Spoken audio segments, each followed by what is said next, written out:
Bonjour à toutes et à tous et bienvenue à tous les fans de football, j'espère que tout le monde va bien. Je vous ai promis dans la vidéo d'hier sur les 5 priorités que Xabi Alonso doit gérer en vue de la saison prochaine que je ferai une vidéo complète sur le 5e point qui représentait, comme vous l'avez compris dans le titre, le duo Vinicius-Mbappé qui est à mon sens doit revenir au sommet, doit absolument se comprendre, doivent absolument faire les efforts pour jouer ensemble et trouver la bonne formule pour performer. Car pour moi, avec deux joueurs d'un tel niveau qui font quand même partie des meilleurs attaquants ailier du monde, t'es obligé déjà dans un premier temps de les faire jouer, de les mettre en tout cas en évidence et que les deux se mettent au diapason pour le collectif. Parce que autant Xabi Alonso et le système peuvent les mettre en évidence et faire le travail pour eux entre guillemets comme le feraient des équipes pour leurs attaquants fétiches, mais c'est aussi aux attaquants et aux ceux qui veulent devenir des leaders de prouver qu'ils doivent et qu'ils peuvent être des leaders et qu'on doit ou qu'on peut jouer pour eux. Dans le sens où c'est à eux de prouver au-delà de leur statut qu'il mérite ce statut.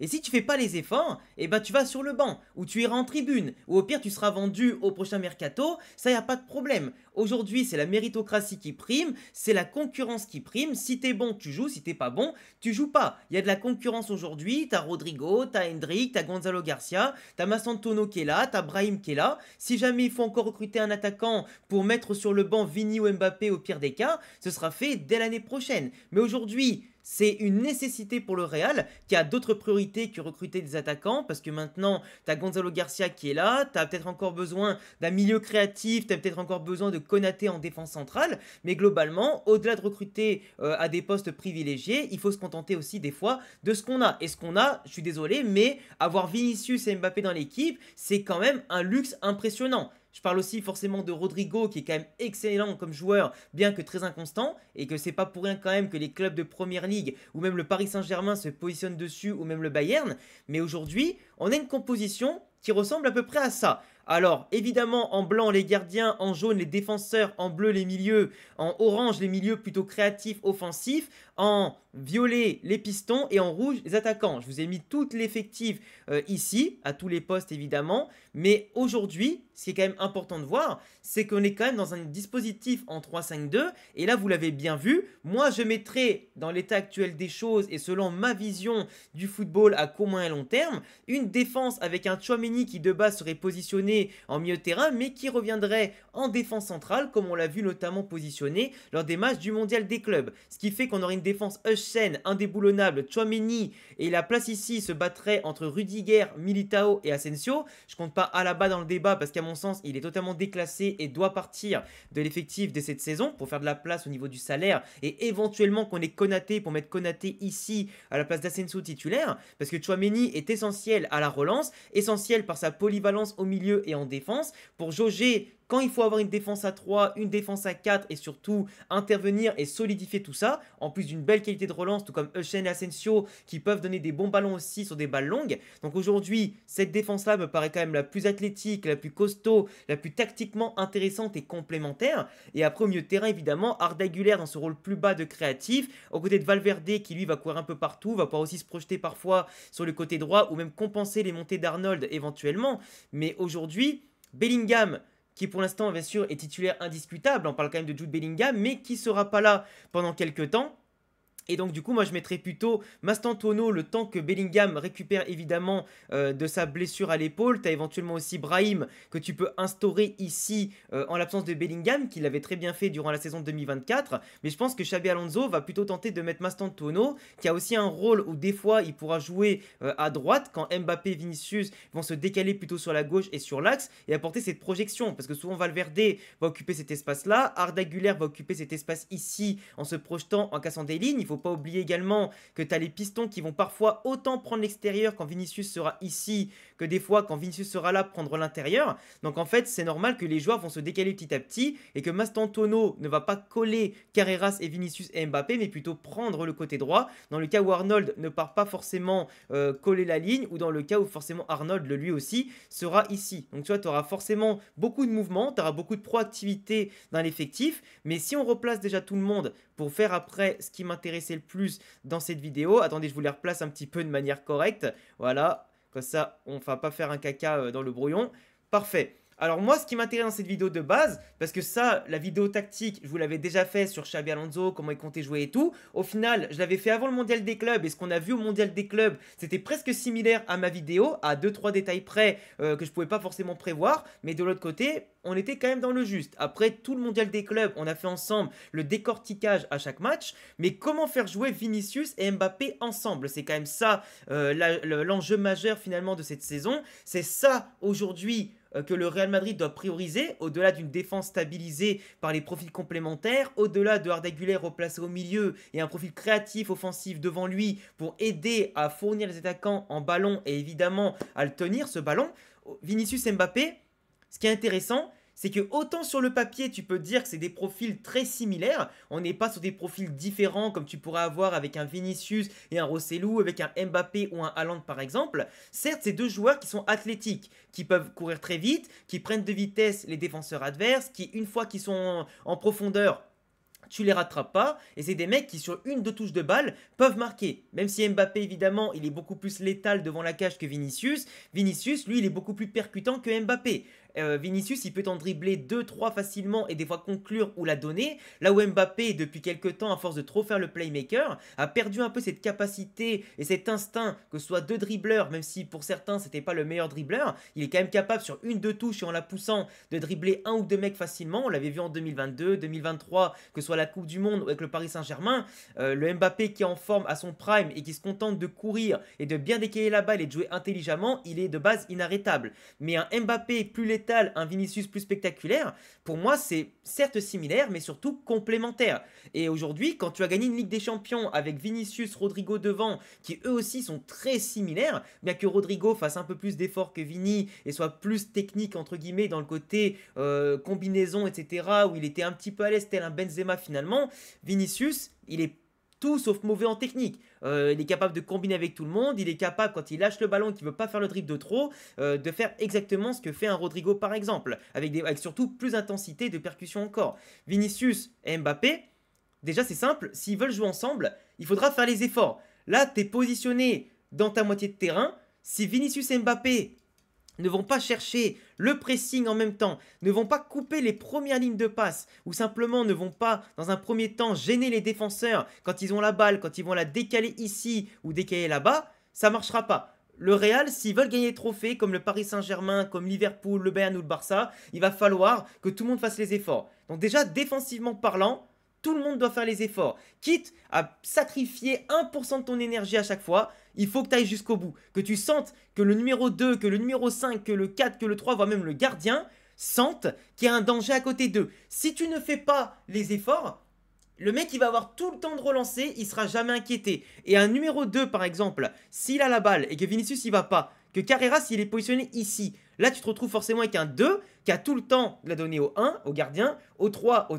défenseur central, au 10 au milieu de terrain, voire parfois la balancer ici au numéro 11 qui aura pu avoir le temps, vu que Vinicius n'a pas gêné le numéro 2, de prendre l'appel derrière Carreras. Et là dans ce cas on va se retrouver à chaque fois désaxé avec Arda Güler qui va devoir sortir de sa position, Echen qui va devoir sortir un peu de sa position parce que ni Carreras ni Vinicius sont dans le bon timing. Et c'est là où tu commences aussi, tu vois, à décaler tout le monde et à te retrouver avec des lignes de passe dans ton camp, à te retrouver à devoir faire les efforts parce que celui de devant il a pas fait les efforts et du coup son pourcentage qu'il a pas perdu, c'est toute ton équipe qui perd un pourcentage de force sur la course et récupérer le ballon. Et c'est problématique, tu vois, c'est très problématique. Et pour moi aujourd'hui ça passera par les efforts des attaquants en premier temps. Parce que si les attaquants y vont, ça veut dire qu'après nos milieux de terrain vont monter aussi, notre ligne défensive va monter aussi, mais en faisant gaffe forcément, en coupant les lignes, en se positionnant bien, en anticipant bien, et c'est là où tu récupères le ballon, parce que l'adversaire il est poussé à faire une balle longue, à faire une balle courte, et là t'es bon, tu vois.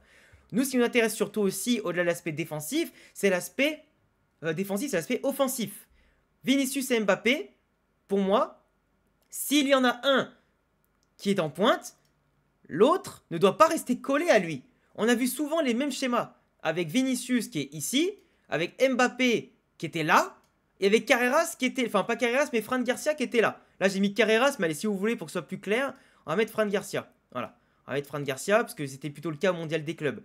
Le problème c'est que quand tu as les trois collés là, et que souvent tu avais même, allez, c'était pas Mastantuono, du coup c'était Jude, tu te retrouvais comme ça. Le problème, c'est que si tu te retrouves avec 4 joueurs dans la même zone, tu te marches dessus. Le jeu, il avance pas. Tu peux conserver la balle, mais le jeu n'avance pas. Tu n'as personne dans l'axe, tu n'as personne à droite. Même si, imaginons, Arnold, il était là. Et ben, dans ce lot-là, malheureusement, t'as pas de lien entre ici et ici. Et Arnold, il se retrouve forcément bloqué, soit derrière le numéro 5, du coup le latéral gauche, soit des fois bloqué entre le 4 et le 5, sans possibilité d'avoir le ballon, ou simplement isolé ici, au milieu de 2 ou 3 marquages. Et forcément, Valverde qui devait après compenser en étant ici, Arda Güler qui jouait plus bas pour éventuellement porter cette sortie de balle, Heusen, Tchouaméni et Asensio qui veillaient au grain en étant un petit peu derrière la ligne, bah tu vois, au final, le bloc, il se retrouve lui-même bloqué en fait parce que tu as monopolisé le ballon et que tout le monde se marche dessus. Personne prend les espaces et même dans le cas où, imaginons, Vinicius Mbappé combine pour que Fran Garcia il la prenne en profondeur et qu'il centre ici, bah il n'y a personne en fait, il n'y a personne. Donc tu n'apportes aucun danger spécifique dans cette configuration et c'est un petit peu dommage. Là où pour moi il faut absolument qu'ils comprennent, c'est que si Vinicius fait un appel ici, Mbappé doit rester soit ici, soit ici. Mais il doit arrêter de venir se coller à Vinicius Junior. Aujourd'hui, on joue en 3-5-2.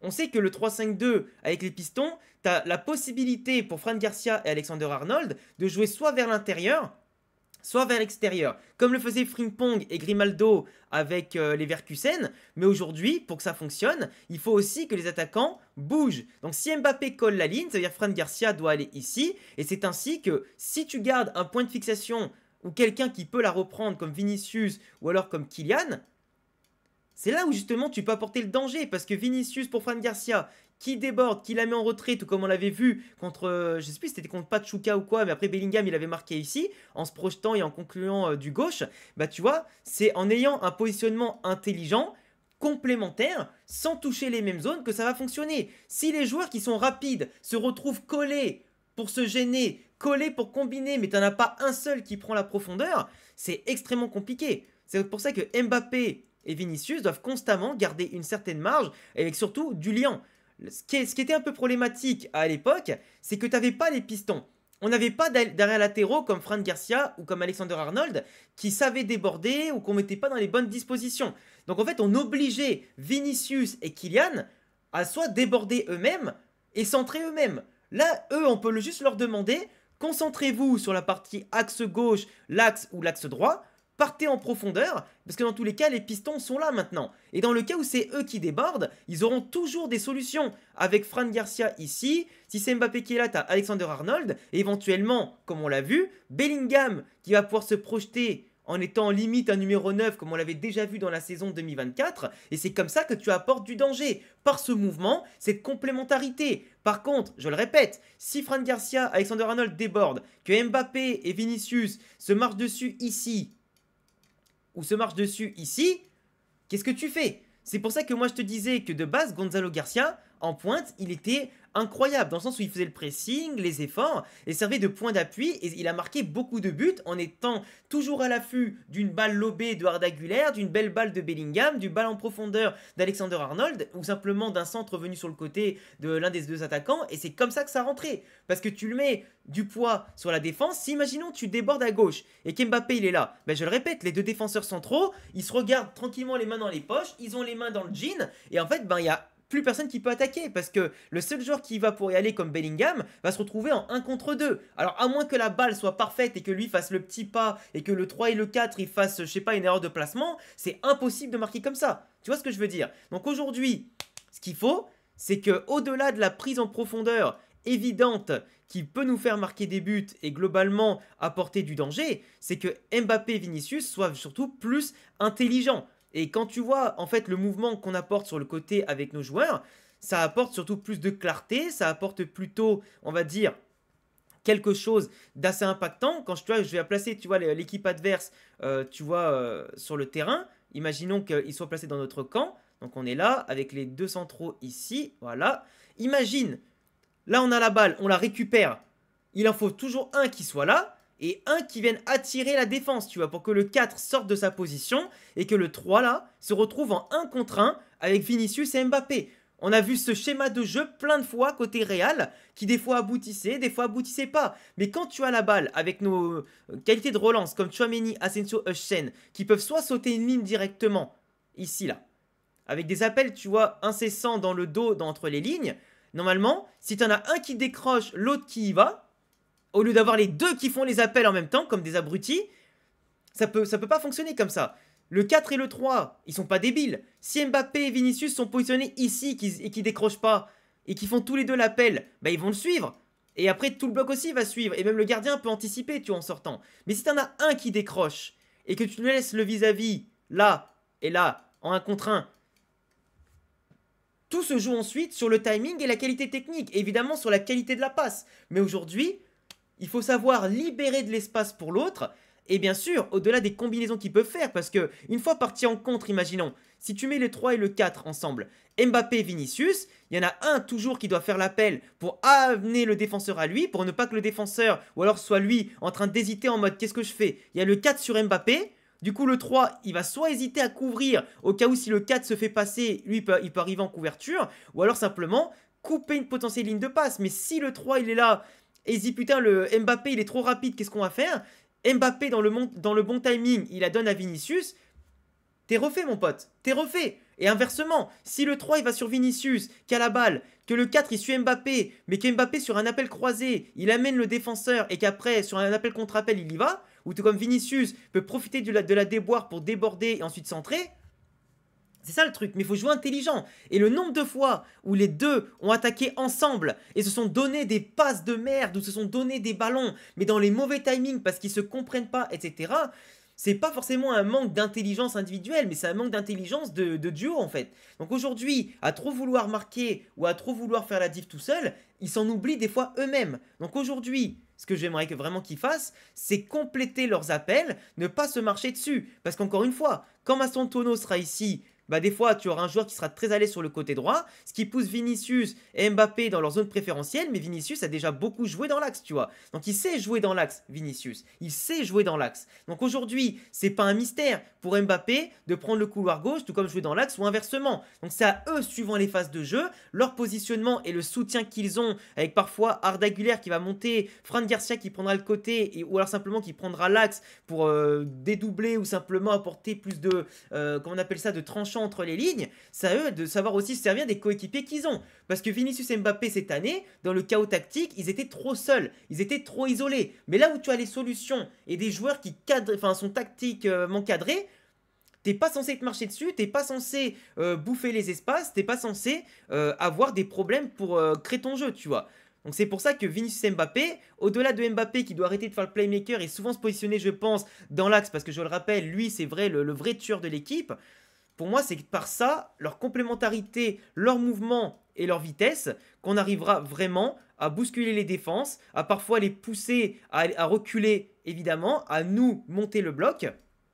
Mais le truc, c'est que tu vois, Alonso veut la possession. Et avec la possession de balle, je suis persuadé qu'avec des mouvements, de la complémentarité, et en tout cas tout ce qu'on peut faire, qu'on va avoir une équipe qui va avoir de nombreuses occasions. Après, c'est aussi à nos joueurs comme Mbappé et Vinicius de ne pas déserter l'axe pour ne pas, bien sûr, qu'on centre pour rien. Parce que tu peux avoir des centraux, tu peux avoir les meilleurs passeurs du monde. S'il n'y a personne dans la surface, tu ne marqueras pas. Et c'est aussi à eux, au passage, de progresser, notamment sur le jeu de la tête. Parce que Gonzalo, lui, il pourra rentrer de temps en temps à la place de Vini, à la place de Mbappé, peu importe. Mais tu vois, il pourra porter ici. Comme Rossellou le pouvait le faire dans les défenses regroupées ou quand tu as besoin de faire sauter le verrou. Parce que les défenses regroupées, si tu les domines, que tu marques en plus et que tu es obligé de les faire sortir, bah après ils prennent des risques et toi avec tes flèches, normalement tu es censé les allumer, tu vois. Tu es censé les allumer. Enfin bref, c'est tout les amis pour cette petite vidéo sur la complémentarité Vinicius-Mbappé. Je suis persuadé que ça peut marcher, je suis persuadé que ce duo peut fonctionner, que ce duo peut tout casser et il peut marquer, même les deux, hein, marquer plus de 30-40 buts chacun sur la saison. Vinicius doit encore passer ce cap d'ailleurs des 30 buts sur une saison, ce qui serait pas mal. Mbappé en a marqué 40 et je suis persuadé que cette année il peut en marquer même 50 s'il le faut. Mais au-delà des buts marqués, il faut quand même qu'on gagne des titres. Après s'ils marquent évidemment tous les deux, ça nous rapprochera des objectifs. Mais aujourd'hui, il faut que l'équipe joue pour eux et que du moins que eux jouent pour l'équipe surtout. Et c'est que comme ça que ça pourra marcher. Les 11 doivent attaquer, les 11 doivent défendre. Si les deux ne comprennent pas ça, au moins pour les efforts, le pressing et le jeu sans ballon, à trop regarder ce que fait l'autre, s'il court pas, donc dans ce cas moi je fais pareil et tout, on n'arrivera jamais. Enfin bref, dites-moi en commentaire ce que vous avez pensé de cette longue vidéo, dites-moi si peut-être vous voulez que j'en refasse une autre pour d'autres joueurs, pour d'autres aspects du jeu avec peut-être plus de flèches, plus de machins, enfin en tout cas plus d'éléments, plus détaillés ou que je prenne plus le temps sur certains points. Dites-moi si la vidéo en tout cas a été très claire, je l'espère. N'hésitez pas à vous abonner, à cocher la cloche, à cliquer sur le bouton booster s'il vous plaît depuis votre mobile pour aider la vidéo à être bien référencée. C'est une nouveauté de YouTube pour aider l'algorithme en tout cas à booster les vidéos. Ça me fera super plaisir. Un petit commentaire et je vous dis à très vite pour de prochaines vidéos. Ciao les gars!